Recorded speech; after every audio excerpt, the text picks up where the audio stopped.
حضرت رومی نے مثال دی ہے، وہ کہتے ہیں ایک بادشاہ کے پاس نا دروازے پہ ایک عورت مانگنے آئی، فقیر نہیں، بادشاہ کو پسند آ گئی، اس نے نکاح کر لیا۔ ابھی سویرے فقیر تھی، شام کو ملکہ بن گئی، منٹ لگا، صبح فقیر تھی، مانگ رہی تھی، ہاتھ پھیلا رہی تھی، شام کو ملکہ بن گئی۔ بڑا اعزاز دیا بادشاہ نے، بڑا نوازا، 20 کنیزیں، کام کرنے والی، مال دولت سارا کچھ۔ لیکن وہ بی بی روز روتی، کبھی مصلی پہ بیٹھ کے روتی، کبھی قرآن پڑھ کے روتی، صبح سے شام تک 20 دفعہ کنیزیں دیکھتی تو روتی۔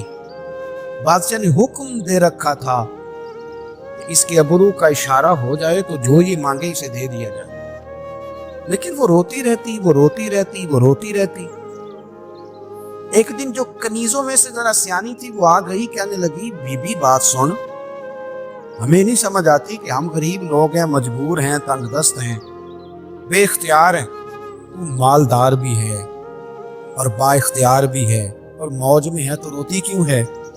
تو وہ کہنے لگی تمہیں پتہ نہیں میں کیوں روتی ہوں، میں جب پلٹ کے اپنا ماضی دیکھتی ہوں نا تو میں سوچتی ہوں کہ میں اس قابل نہیں تھی، اس نے نظر کرم کر دی ہے، تو اب سارا دن روتی رہتی ہوں کہ کہیں میرے سر کا سائیں ناراض نہ ہو جائے۔ میں اس قابل نہیں تھی، میں اس قابل نہیں تھی، پتہ تے سارا ہے نا سردار نو کی تھی یہ دا پردہ چپایا ہی تیرا پلا اسی، قابل نہیں تھی۔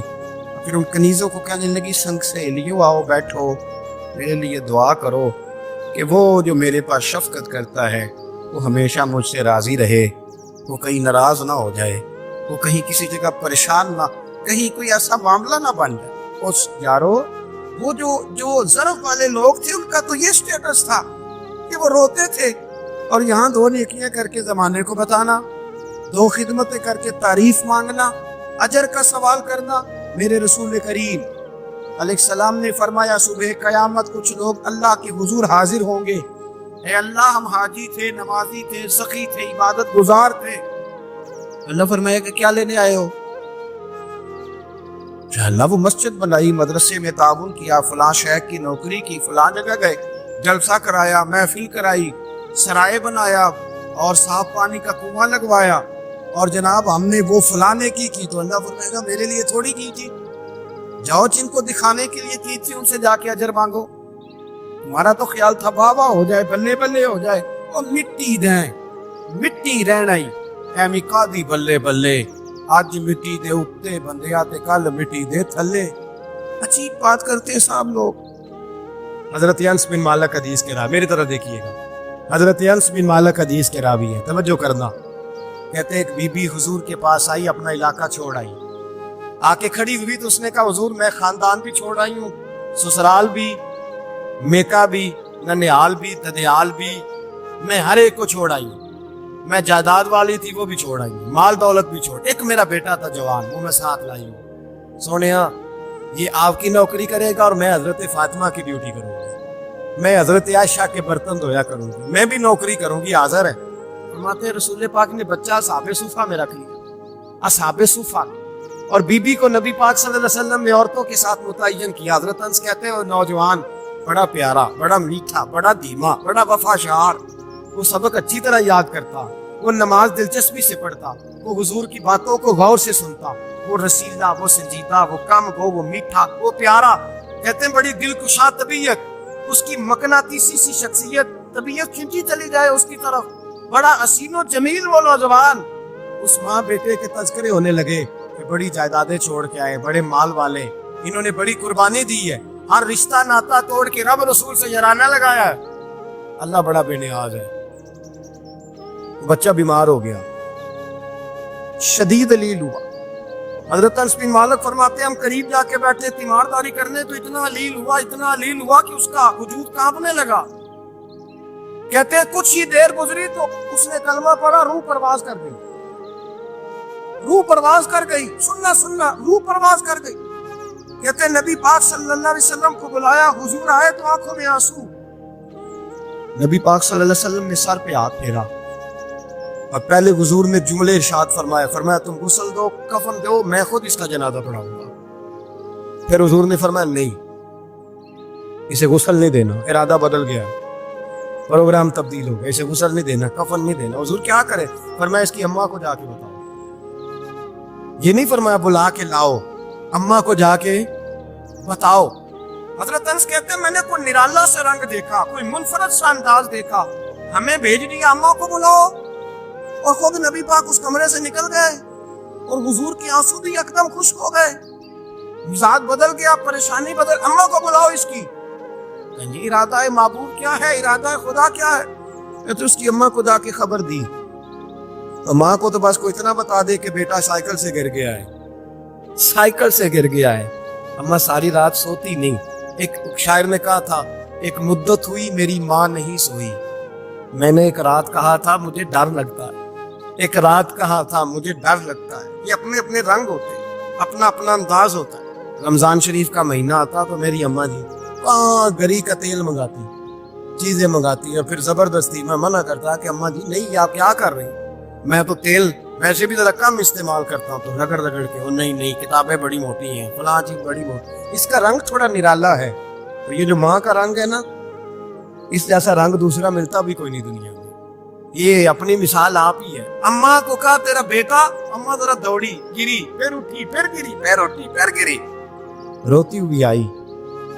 کہتے ہیں پیچھے وہ روئی، لیکن جب بیٹے کی میت کے قریب آئی تو اب نہیں روئی۔ کہتے ہیں ہمارے چہروں پہ نظر دے ڈالی اور کہنے لگی تمہارا کلاس والو فوت ہو گیا، واقعی چلا گیا ہے؟ کہاں پردہ کر، واقعی کہاں؟ کہتے اماں نا زمین پہ بیٹھی، اور پہلے اس نے بیٹے کے پیر اٹھا کے چومے، پھر سینے پہ رکھے، پھر وہاں سے اٹھی اور ادھر آئی، سر سجدے میں رکھا اور دونوں ہاتھ اٹھا کے کہنے لگی اے اللہ میں دولت کے لیے ایمان نہیں لائی تھی، اے اللہ میں جائیدادوں کے لیے کلمہ نہیں پڑھا تھا، مولا میں تیری بارگاہ میں آئی تھی تو میں تیرے اور تیرے رسول کو مان کر آئی تھی، خدا بندہ میں نے میکے چھوڑ دیے، سسرال چھوڑ دیا، ننیال چھوڑ دیے، ددیال، وہ دشمن تھے سارے دین کے، چھوڑ کے آئی، میں نے آرزوؤں کا بڑا مکان بھی چھوڑا، خدا بندہ بیٹے نے جانا تھا، مجھے شکوہ کوئی نہیں، لیکن خدا بندہ اب میرے سارے کہیں گے تو نے کلمہ پڑھا تھا تو تیرا بیٹا ہی چلا گیا، اے اللہ کی اگر نے دل مسلم کی دل جوئی نہیں، تانا دیں گے بت کے مسلم کا خدا کوئی نہیں، اے اللہ میرا یقین کہتا ہے کہ اگر تو مارنے پہ قادر ہے تو زندگی دینے پہ بھی قادر ہے، خدا بندہ کافروں کو راضی نہ کر، وہ خوش ہو جائیں گے، وہ مجھ پہ تانے کسیں گے، پھپتیاں کسیں گے، اے عرش کے مالک رحمت کا دروازہ کھول، میں تیرے نبی کی بارگاہ ناز میں رہتی ہوں، نظر فرما۔ حضرت انس بن مالک فرماتے ہیں ایمان، یقین اور استقامت کے ساتھ اس نے جب دعا مانگی تو ہم نے مسجد نبوی کے صحن میں عجیب نظارہ دیکھا، ایک ماں نے دعا مانگی تو بیٹا اٹھ کے بیٹھ گیا، کہتے بیٹا اٹھ کے بیٹھ گیا، کلموں پر تو وہ اٹھ کے بیٹھا، ماں نے سینے سے لگایا اور ماں اور بیٹا نعرے لگانے لگے لوگوں سنو، قرآن بھی سچا، اسلام بھی سچا، اللہ بھی سچا، یہ مسجد نبی سچوں کا گھر، اور سب سے بڑھ کے اللہ کا رسول سچا، اللہ کے رسول سچے، محبوب سچے، مسجد میں رہنے والوں میں سب سے بڑھ کر سچے، رسول کائنات صلی اللہ علیہ وسلم کا دین سچا۔ فرماتے رسول پاک کو خبر دی تو محبوب نے مسکرا کے فرمایا میرے رب کی طاقتیں بڑی زیادہ ہیں، ان اللہ علی کل شیء قدیر، اللہ کی طاقت بڑی ہے، ایمان تھا، یقین، استقامت، بچہ اٹھ کے بیٹھ گیا۔ حضرت انس کہتے ہیں وہ حضور کے زمانے میں بھی حیات رہا، وصال ظاہری کے بعد حضرت ابوبکر کے زمانے میں بھی موجود رہا، عمر کے زمانے میں بھی موجود، حضرت عثمان کے زمانے میں اس کی ماں کا انتقال ہوا، اس نے اماں کو دفن کیا، اور ماں کے بڑے عرصے کے بعد اس نے پردہ کیا۔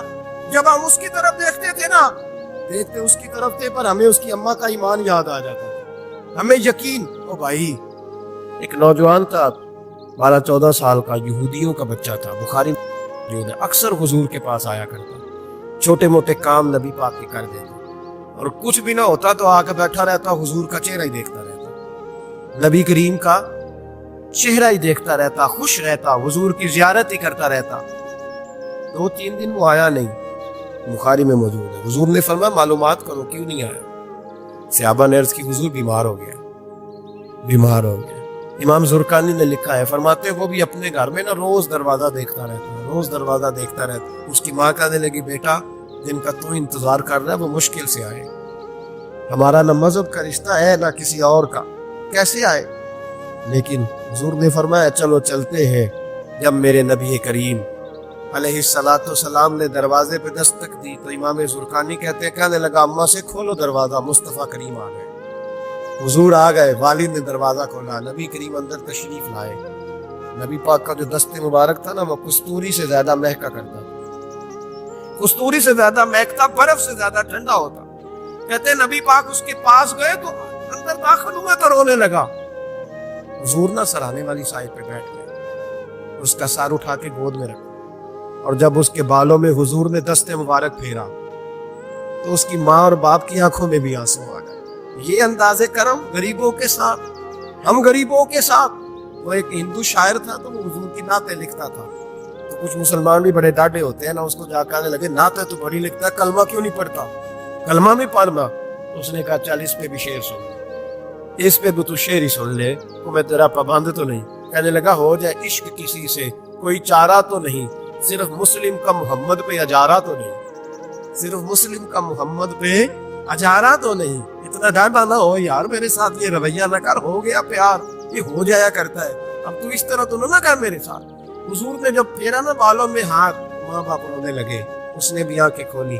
میرے رسول پاک سید عالم صلی اللہ تعالی علیہ وآلہ وسلم نے نا اس بچے کا چہرہ دیکھا، حضور سمجھ گئے وقت تھوڑا رہ گیا۔ اب حضور نے اس کے ساتھ وہی کیا جس سے اس کی آخرت سنور جائے، وہ کیا جو درد تھا میرے نبی پاک، جو شوق رکھتے تھے حضور سب کے لیے، جو سب کے لیے شوق رکھتے تھے۔ میرے محبوب فرمانے لگے بیٹے کلمہ پڑھ لیں، کلمہ۔ حضور کا شوق یہی ہے، یہی شوق ہے، لوگ دیندار بن گئے، کاروبار چمک جائیں جی، مرشد کے پاس گیا تو ریل فیل ہو گئی، یہ شوق ہی نہیں نبی پاک کا۔ حضور کا تو شوق ہے کہ سجدے کا ذوق ہو جائے، عبادت کا شوق بن جائے۔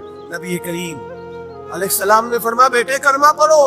اس بچے نے اپنے ماں باپ کی طرف دیکھا، باپ رو پڑا، کہنے لگا بیٹا آج ثابت ہوا ہے کہ میں نہیں تجھے اتنا پیار کرتا جتنا مصطفیٰ کرتے ہیں، تو میری طرف نہ دیکھ، تو پڑھ لے کلمہ، کلمہ پڑھ۔ اس بچے نے کلمہ ابھی پورا پڑھا ہی تھا کہ اس کی روح پرواز کر گئی، مسلمان ہوتے ہی اللہ کی بارگاہ میں حاضر ہو گیا۔ نبی کریم صلی اللہ تعالی وسلم نکلے، آنکھوں میں آنسو تھے، لبوں سے مسکرا رہے تھے، اور حضور فرمانے لگے اللہ کا شکر ہے اس نے میری وجہ سے اسے جہنم سے آزاد کر دیا، یہ دوزخ سے بچ گیا، یہ شکر ہے۔ شکر اس بات کا کرو کہ کوئی ہماری وجہ سے دوزخ سے بچ، دوزخ سے بچ۔ باقی تو سارے کام چلتے ہیں، دنیا داری تو ہوتی ہے، کوئی بندہ جہنم والی سڑک پہ نا ایک بات اور سنے اور اس کو نا اپنے دل میں جگہ دے۔ نبی پاک علیہ السلام کی جو خواہش تھی نا ہمیشہ سے، وہ یہ تھی کہ لوگ سنورے، لوگ دین پر عمل کریں۔ ایک گروہ تھا صحابہ کو، ان کو فرمایا کہ فلاں جگہ جہاد کے لیے جانا ہے تو جمعہ وہاں جا کے پڑھنا۔ یہ لوگ جو مفت کے لاڈلے نہیں بن جاتے، فری کے، نہیں جی نہیں میرا عشق نہیں اجازت ہے، تو تیرا کس طرح کا عشق ہے، تو ہاتھ مانگ، یہ نہ ماننا عشق ہے جی، میں لاڈلا ہوتا ہوں، یہ کس طرح کا لاڈلا؟ لاڈلا تو وہ ہوتا ہے جو تابع دار ہوتا ہے، جو ابرو کا اشارہ سمجھتا ہے۔ نبی کریم نے فرمایا صحابہ سے، فرمایا جمعہ وہاں جا کے پڑھنا۔ بہت سارے لوگ چلے گئے تو چند لوگ رہ گئے۔ جمعے کی نماز کے بعد حضور نے پوچھا گئے نہیں؟ عرض کی حضور دل میں خواہش آئی تھی کہ اتنا بڑا جمعہ کیسے ملے گا برکت والا، تو یہاں جمعہ پڑھ کے ہی چلتے ہیں تاکہ ہمیں اتنے ہمارے نصیب کھول جائے کہ حضور کے پیچھے جمعے کی توفیق ہو جائے۔ حضور پیار بڑا تھا، آپ کی اقتداء میں جمعہ پڑھنا تھا۔ پتہ ہے لفظ کیا ہے حدیث کے؟ حضور فرمانے لگے اگر تم میری بات مان کے وہاں جا کے جمعہ پڑھتے تو مجھے زیادہ خوشی ہوتی۔ نبی پاک صلی اللہ تعالی وسلم کی یہ خواہش رہی، حضور کا یہ ذوق رہا۔ اس ذوق کے لیے نبی پاک علیہ السلام عکاس کی منڈیوں میں بھی گئے، اس ذوق کے لیے نبی پاک علیہ السلام میلوں میں بھی گئے، لوگوں کو کھڑا کر کر کے روک روک کے کہا دین قبول کر۔ آپ غور کریں، حضور مدینہ طیبہ تشریف لائے۔ اب پیار کرنے والا ہر آدمی ہی قابل اکرام ہوتا ہے۔ محبتوں کا خراج ہمیشہ انسان کو قرضدار رکھتا ہے۔ میرے جیسے چھوٹے آدمی سے جب لوگ پیار کرتے ہیں تو اپنی گردن جھکی ہوئی نظر آتی ہے کہ بوجھ زیادہ ہے، اس قابل نہیں ہے جتنی محبتوں کا سامنا۔ تو اب سب محبت کرنے والوں کی دل جوئی کرنا، ان کے معیار پر پورا اترنا، ان کے معاملات کو دیکھنا، یہ آسان کام نہیں ہوتا۔ کسی درویش نے کہا تھا میں دوست تھوڑے بناتا ہوں، اس لیے کہ دوست زیادہ ہو تو حقوق بھی زیادہ ہوتے ہیں، تو میں اتنی وسعت نہیں رکھتا کہ میں سب کے حق ادا کر سکوں۔ نبی پاک علیہ السلام مدینہ طیبہ تشریف لائے تو ہر آدمی کی خواہش ہے حضور میرے گھر آئے، حضور میرے گھر آئے، اور جو بھی وہاں عرض گزار ہے اور پیغام دے رہا ہے، سب کے سینے بھی کھلے ہوئے ہیں، دل بھی کھلے ہوئے ہیں، آنکھیں پلکیں فرش راہ کیے ہوئے، ہر آدمی منتظر ہے کہ محبوب میرے گھر میں ہے، بڑا امتحان ہے۔ کس طرح کر کے سب کی چاہتوں کا جواب دیا جائے، تو یہ ذرا دیکھیے اس امی لقبی محبوب کی حکمت اور دانائی۔ محبوب فرمانے لگے بھی میری جو اونٹنی ہے نا، یہ معمور من اللہ ہے، میں گویا خود نہیں فیصلہ کرتا میں نے کہاں جانا ہے، جہاں اونٹنی بیٹھ جائے گی میں مہمان بن جاؤں گا۔ انداز دیکھیے، نبی پاک علیہ السلام نے نا اونٹنی کی لگامیں اس کی گردن پر ڈال دی، اب وہ اونٹنی چلتی جا رہی ہے، تھوڑی آگے جا کے ایک جگہ پر بیٹھ گئی، لیکن اس کے بیٹھتے ہی حضور اترے نہیں، محبوب بیٹھے رہے۔ ابھی سرکار کی اونٹنی پوری طرح بیٹھی نہیں تھی، پھر اٹھ کے کھڑی ہو گئی، اور تھوڑا سا آگے چلنے کے بعد حضرت ابو ایوب انصاری کے دروازے کے سامنے بیٹھ گئی، اور وہ اس طرح بیٹھی کہ اس طرح جم کے بیٹھی کہ اس نے اپنی گردن بھی بچھا دی۔ جب اطمینان سے اونٹنی بیٹھ گئی، نبی کریم اترے، جناب ابو ایوب انصاری رضی اللہ تعالیٰ عنہ کے گھر میں جلوہ فراز ہوئے۔ یہ وہ دانائی تھی میرے کریم محبوب کی، وہ حکمت تھی کہ کسی محبت کرنے والے کو اعتراض کیا ہونا تھا، سب کا قربان ہونے کو دل کر رہا۔ ہمارے ہاں تو 4 بچے ہوتے ہیں اور ہم کسی ایسی دانائی کا مظاہرہ ہی نہیں کرتے کہ ان کے اندر برابری کر سکے، ہم اس سمجھ بوجھ کا لحاظ ہی نہیں کرتے۔ ہمارے ایک استاد تھے تو وہ اکثر کہا کرتے تھے، جن کو پڑھانے کی ڈیوٹی لگاتے ان سے کہا کرتے تھے کسی طالب علم سے چڑ نہ جانا، اسکول کے، کالج کے، مدرسے کے کسی بچے سے چڑ نہ جانا، تم اگر کسی سے چڑ گئے تو اس کا مستقبل خراب ہو جائے گا، اس لیے کہ تم ذاتی اناد پال لو گے، بچہ بڑا لائق ہے لیکن تمہارا فرما بردار نہیں، تم چڑ گئے ہو، تم بات بات پہ ڈانٹتے ہو، بالآخر وہ ساری تباہی ہو گئی، بدگمان ہو گئے۔ نبی پاک علیہ السلام امی ہے، لیکن یہ میرے محبوب کی نبوت کی اعلیٰ دلیل ہے۔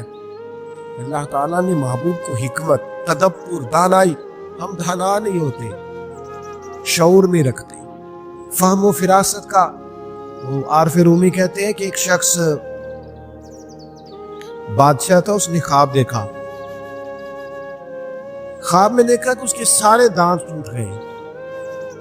اس نے ایک معبر کو بلایا، تعبیر کرانے والے کو، اس سے کہا اس کی تعبیر کیا ہے؟ اس نے کہا جناب اس کی تعبیر یہ ہے کہ آپ کے سارے رشتہ دار آپ کی زندگی میں فوت ہو جائیں گے۔ اب وہ بادشاہ اتنا ناراض ہوا، اس نے وہ تعبیر کرنے والا بھی قتل کروا دیا۔ اس نے کہا وہ بھی کوئی زندگی ہے جس میں نہ بھائی ہو، نہ بہن ہو، نہ بچے ہو، نہ بیوی ہو، نہ ماں ہو، نہ باپ، مروا دیا۔ ایک اور آدمی تعبیر کرنے والا تھا پر وہ دانا بھی تھا، اس کو بلایا اور بلا کر بادشاہ نے کہا میں نے خواب دیکھا ہے، خواب میں میرے سارے دانت ٹوٹ گئے، تعبیر بتائے۔ تو کہنے لگا بادشاہ مبارک ہو، اس کی تعبیر یہ ہے کہ اللہ تعالیٰ خاندان میں سب سے لمبی عمر آپ کو عطا فرمائے گا۔ بادشاہ نے اسے انعام دیا، کہا تو جیتا رہ، کیا تو نے بات کی ہے، اب میری بات کو سمجھیے۔ تعبیر اس نے بھی وہی بتائی ہے جو پہلے والے نے بتائی، لیکن پہلے والے نے کہا تیرے سارے رشتہ دار تیری زندگی میں فوت ہو جائیں گے، اس نے اسے بھی مروا دیا۔ بات اس نے بھی وہی کی ہے، لیکن بات گرچہ بے سلیقہ ہو کلیم، پر بات کرنے کو سلیقہ چاہیے۔ آپ بے سلیقہ بات بھی کریں پر سلیقے سے تو کریں، کوئی لہجہ ہی نہیں، حکمت ہی نہیں، کوئی دانائی نہیں۔ دوسرے نے کہا اللہ تعالیٰ آپ کو سب سے لمبی عمر عطا کرے گا، تو بات پھر بھی وہی ہے کہ باقی سارے چلے جائیں گے اور آپ موجود ہوں گے، لیکن اس میں دانائی ہے نا، حکمت ہے نا. فتح مکہ کا موقع تھا. عجیب حالات درپیش ہوئے. اسلام کا جھنڈا حضرت سعد ابن عبادہ رضی اللہ تعالیٰ عنہ کے پاس تھا. بڑے عظیم صحابی.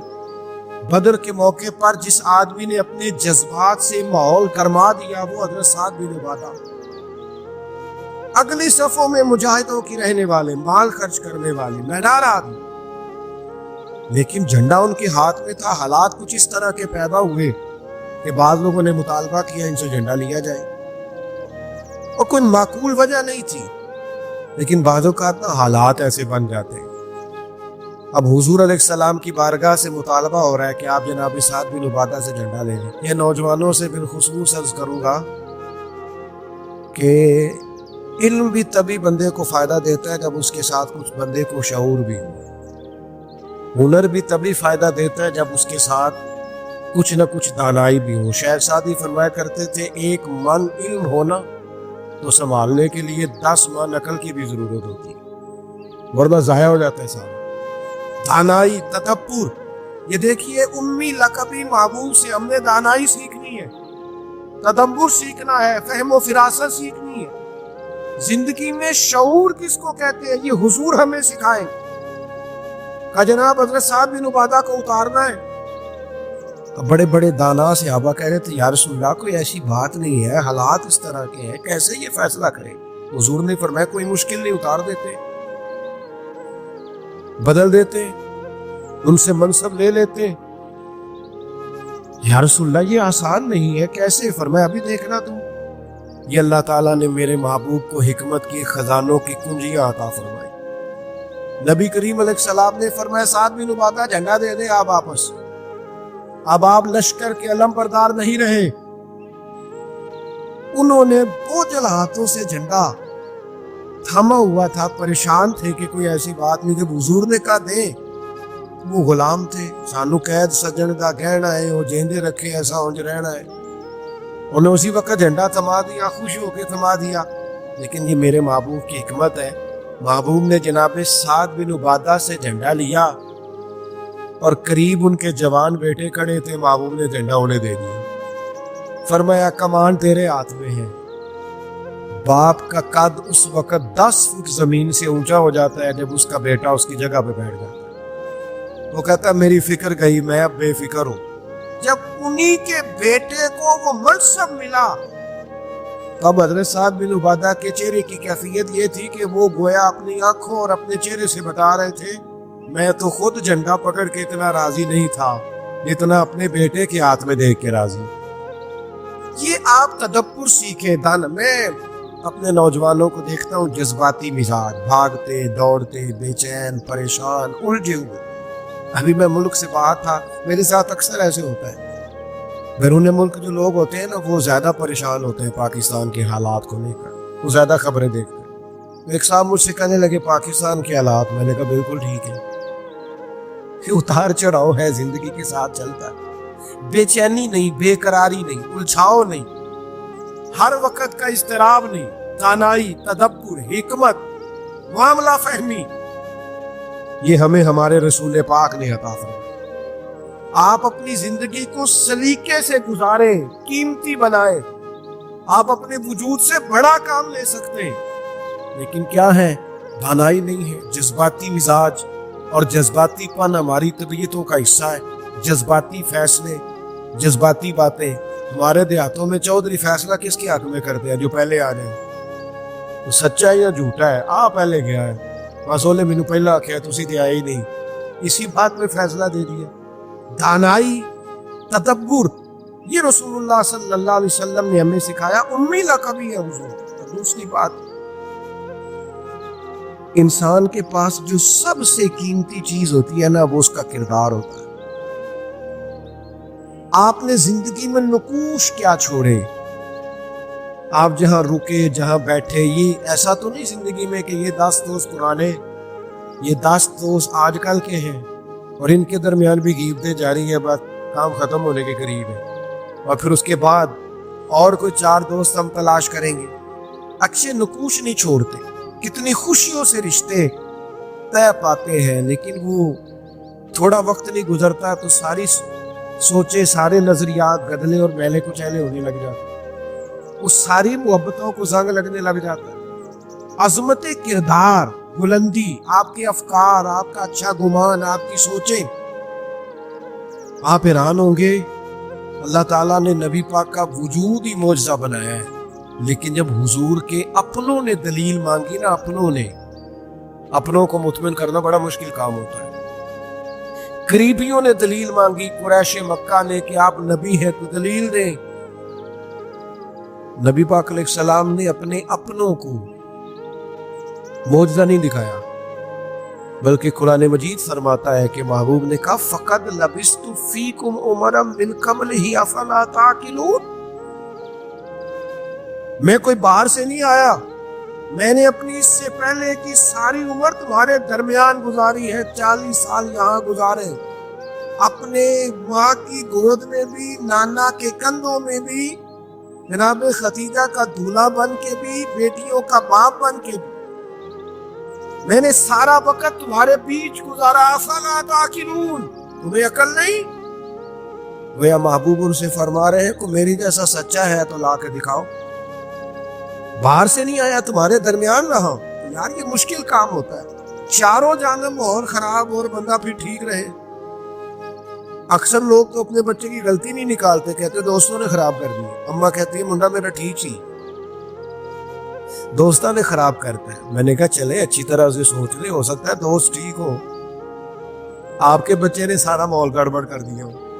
یہ جان چھڑانا تو آسان ہے، لیکن سارے ماحول کے اندر کردار کی عظمت۔ جب نبی پاک علیہ السلام نے مختلف بادشاہوں کو خطوط لکھے نا، اسلام قبول کر لو، تو کیسر روم کو بھی خط لکھا۔ کیسر سیانا آدمی تھا، سیانے لوگ جو ہوتے ہیں وہ زمینی حقائق دیکھتے ہیں، جذباتی فیصلے نہیں کرتے، وہ معاملہ فہم ہوتے ہیں۔ آج کل جس طرح میں اور آپ ہیں نا، تصویروں کے اندر زندگی گزار رہے ہیں، لائکس، ویوز، کمنٹس، اسی پر زندہ ہے۔ لوگ ان پر وقت نہیں گزارتے، اس سمجھدار لوگ۔ کیسر روم کے پاس میرے محبوب کا خط گیا، اس نے فوراً نہیں فیصلہ کیا، کہنے لگا کوئی، ورنہ بہت سارے ایسے بدبخت بھی تھے معاذ اللہ جنہوں نے حملے کی تیاری شروع کر دی، ہمیں خط لکھا ہے اسلام قبول کرو ہم حملہ کریں گے، لیکن یہ سیانا آدمی تھا۔ اس نے لوگوں سے کہا یہاں اگر کوئی سردار آیا ہوا ہو نا، مکے کا تجارت کی غرض سے سردار آیا کرے، کوئی سردار آیا ہوا ہو تو میری ملاقات کراؤ۔ جناب ابو سفیان ابھی مسلمان نہیں ہوئے تھے، اور ہر جنگ میں قریش مکہ کی لیڈ وہ کرتے تھے، وہ ان دنوں وہاں گئے ہوئے تھے، تجارت کی غرض سے بلا لیا۔ اب کیسر نے سامنے کھڑا کیا، بخاری شریف سے لے کر کتب سیرت میں تمام جگہ، کتب حدیث میں آپ کو الفاظ کے اختلاف کے ساتھ لیکن مفہوم ایک ہی ہے، یہ روایت ملے گی۔ کیسر نے سوال کرنے شروع کیے جناب ابو سفیان سے، پہلے پوچھا آپ کون ہے؟ کہ میں سردار ہوں۔ وہ رشتہ کہنے لگے جس محبوب نے آپ کو خط لکھا ہے میں رشتے میں چچا ہوتا ہوں۔ کہنے لگے بتائیے اس محبوب نے دعویٰ نبوت کیا ہے، ان کے خاندان میں ماضی قریب میں کسی اور نے بھی کیا ہے؟ کہا نہیں۔ کہا کوئی بادشاہ گزرا ہو ان کے خاندان میں قریب کا؟ کوئی نہیں۔ کہا یہ بتائیے ان کے ماننے والے امیر ہیں کہ غریب؟ تو ابو سفیان کہنے لگا ماڑے بندے، ماڑے بندے۔ میں آپ مجھ سے ناراض نہ ہوئیے گا، لیکن محفل میلاد میں بھی ماڑے بندے آتے ہیں، سیاسی سماجی لوگ بھی آتے ہیں کسی سے ادھاری ٹوپی لے کے، ان کا خیال ہوتا ہے چلو میلاد کی محفل کی بھی قیادت جلدی سے ہم لے لیں، جلوس بھی جلدی سے قبضہ کر لیں، کل کوئی لوگوں کو پاس بھی جانا ہے الیکشن کے دنوں۔ لیکن غریب پر ہمارا حال یہ ہوتا ہے کہ جس کو 35 سال ہو گئے فجر کی اذان پڑھتے وہ بیچارہ میلاد کی محفل کی بھی صدارت نہیں کر سکتا۔ وہاں بھی جن کے ہاتھوں میں نوٹوں کی دتیاں اچھی ہوں ان کی سیٹیں اگلی ہوتی۔ یہ ذوق ٹھیک نہیں، یہ اس محفل کے وقار کے حق میں نہیں، یہ بات، یہ بڑی بلند و بالا محفل، اس کا معیار اور ہونا چاہیے۔ پوچھا سردار نے، ابو سفیان بتائیے ماننے والے کون ہے؟ کہ غریب، ورنہ یہ بتاؤ تمہاری کبھی ان سے جنگ بھی ہوئی ہے؟ کہا ہوئی ہے۔ نتیجہ کیا نکلا؟ کہا کبھی ہم فتح یاب ہوئے کبھی وہ۔ کہنے لگا اچھا یہ بتائیں ان کے ماننے والے گھٹ رہے ہیں بڑھ رہے ہیں؟ ابو سفیان کہنے لگا جی بڑھ تو روز بروز رہے ہیں، نتیجہ خیز ہو رہی ہے دعوت۔ اس نے کہا اچھا یہ بتائیں جنہوں نے دعوی نبوت کیا ہے کیا کبھی انہوں نے جھوٹ بھی بولا ہے؟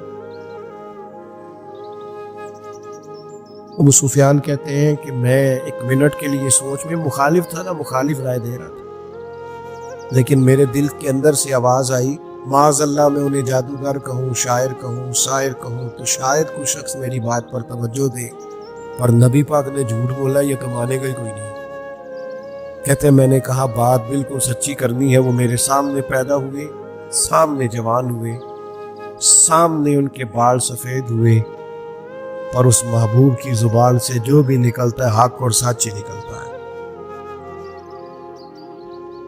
میں کیسے آپ کو یہ بات عرض کروں کہ بغیر وجہ کے لوگ جھوٹ بولتے ہیں، ان کا کوئی فائدہ نہیں، کوئی دنیاوی نفع بھی نہیں، جان بوجھ کے ڈینگے مارتے بڑھ کے کوئی لینا دینا ہی نہیں، بلا وجہ جھوٹ یہ انسان کے کردار کو داغدار کر دیتا ہے۔ دنیا کے کسی بڑے تاجر پر ہاتھ رکھیے، بڑے سے بڑے بزنس مین پر، اس سے پوچھئے کہ تمہاری بزنس میں کامیابی کی وجہ کیا بنی؟ انویسٹمنٹ زیادہ کی تھی، پڑھے لکھے زیادہ تھے؟ آپ کو ہر بزنس مین کہے گا صرف اللہ نے میرا مارکیٹ میں اعتبار بنا دیا۔ جس کا اعتبار مارکیٹ میں اچھا ہوتا ہے، لوگ کہتے ہیں بندہ ٹھیک ہے، سچ بولتا ہے، اس کا کاروبار چلتا ہے۔ کبھی جھوٹ اور بددیانتی اور فریب سے بھی قومیں آگے بڑھی۔ ابو سفیان کہتے ہیں مجھ سے پوچھا، ایک سوال یہ بھی تھا ان سوالوں میں کہ خاندان کیسا ہے، تو میں نے کہا خاندان تو قریشی اور ہاشمی ہے، اعلیٰ خاندان معبود کا۔ تو کہتے ہیں میں نے کہا بادشاہ کو نتیجہ ہی دے، اتنے تو نے سوال کیے۔ تو کہنے لگا نتیجہ تو نکل آیا، تم نے کہا ماننے والے غریب لوگ ہیں، تو نبیوں پر ہمیشہ پہلے غریب لوگ ہی مان لاتے ہیں۔ تم نے کہا ماننے والے بڑھ رہے ہیں، تو یہ ان کی صداقت کی دلیل ہے کہ ہر روز دعوت اور پیغام اور ماننے والے بڑھ رہے ہیں۔ تم نے کہا وہ اعلیٰ نسب ہے، تو نبی اللہ ہمیشہ اونچے خاندانوں میں بھیجا کرتا ہے۔ تم نے کہا انہوں نے کبھی جھوٹ نہیں بولا، تو سردار سچ بتانا، جو بندہ بندوں سے جھوٹ نہیں بولتا وہ یہ جھوٹ کیوں بولے گا کہ میں اللہ کا رسول بن کے آیا؟ نتیجہ تو نکل آیا، اسیر دشمن کی چاہ میں بھی، مخالفوں کی نگاہ میں بھی وہ امی ہے، صادق ہے، معتبر ہے، میرا پیغمبر عظیم ہے۔ کردار کی جو عظمت ہے نا، کردار کی، یار آپ کی اور میری زندگی کچھ اصول تو ہونے چاہیے، کچھ قاعدے، کچھ ضابطے، جدھر کی ہوا ہوئی ادھر کے ہو گئے۔ آج کل یہ نیا والا فیشن ہے، لہذا یہ اپنا لو۔ بھئی ہم کوئی ہوا کے دوش پہ ہیں، کوئی لاوارث ہیں، اپنی کوئی تہذیب نہیں، تمدن نہیں، مزاج نہیں، طبیعت نہیں، یعنی جس طرح کا ماحول ہے اس طرح کے بن جاؤ۔ کردار میں کچھ قاعدے زندگی میں بنانے چاہیے، کچھ اصول وضع کرنے چاہیے، کچھ چیزیں طے کرنی چاہیے کہ مجھے ان حدود سے آگے نہیں بڑھنا۔ مومن کی اپنی ایک ذاتی شخصیت ہوتی ہے، اس کا ایک اپنا رکھ رکھاؤ ہوتا ہے، اس کی اپنی ایک وفاداری ہوتی ہے۔ آپ جائیے اپنے بزرگوں سے ملیے، دیہاتوں کے لوگ کیا کہتے ہیں؟ کہتے ہیں بس بھائی میں دوستوں کے ساتھ آتا جاتا تھا، گھومتا پھرتا تھا، اب یہ کام نہیں کرتا، اب میرے بیٹے کو میرا جوتا پورا آنے لگ گیا، اب مجھے وفادار ہونا۔ میں کیسے اپنی ملت کے نوجوانوں کو سمجھاؤں کہ تو گھٹنوں تک اگر اپنا لباس آدھا کر لے تو پتہ نہیں تیری کتنی کو گرمی کم ہو جاتی ہے، اور کس قدر زیادہ آسودگی اور آسانی محسوس کرتے ہیں۔ حالانکہ گھر میں بہنیں ہیں، بیٹیاں ہیں، ماں ہیں۔ دیکھیے ایک اپنی وفاداری بھی ہونی چاہیے، اس کے کچھ قاعدے، ضابطے، اٹھنا بیٹھنا، اصول بھی ہونے چاہیے۔